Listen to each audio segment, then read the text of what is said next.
ఇలా గాని కోడి పులుసు చేసుకున్నారంటే ఆ రుచి ఎప్పటికీ మర్చిపోలేరు తెలుసా?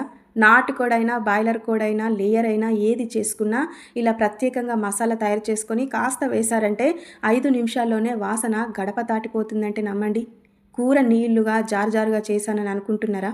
నేనెప్పుడు చేసినా గ్రేవీగా చేయను. ఇలా పల్చని పులుసే పెట్టేస్తాను. ఎందుకంటే బాడీలో కొవ్వు పేరుకుపోకుండా ఎంత తిన్నా లైట్‌గా ఉంటుందని. మసాలాలు ఎక్కువ వాడను చూస్తున్నారు గదా! కూర స్టార్టింగ్‌లో కొంచెం మసాలా వేషిన, మళ్ళీ లాస్ట్‌లో కూర దించేటప్పుడు 5 నిమిషాల ముందు ఇంకొంచెం మసాలా యాడ్ చేషిన అంతే.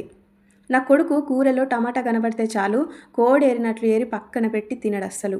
అందుకే వాడి కోసం ఇలా గ్రైండ్ చేసి ప్యూరీ చేస్తాను. ఎవరికైనా సరదయిందా? అదేనండి జలుబయిందా? ఇలా కోడి పులుసు పెట్టుకొని తినండి జలుబు పరారవుతుంది. కానీ ఇక్కడ స్పెషల్ అంతా మసాలాదే. కానీ తినేటప్పుడు ఒక నిమ్మకాయ, ఒక ఉల్లిగడ్డ వేసుకొని తినండి. చాలా కమ్మగుంటది.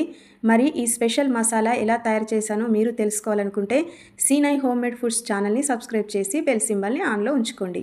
ఒకవేళ మీకు ఈ స్పెషల్ చికెన్ మసాలా తయారు చేసుకునే ఓపిక, తీరిక, టైము లేకపోతే ఇంకెందుకండి ఆలస్యం? 9392621481కి వాట్సాప్ చేసి ఆర్డర్ చేయండి.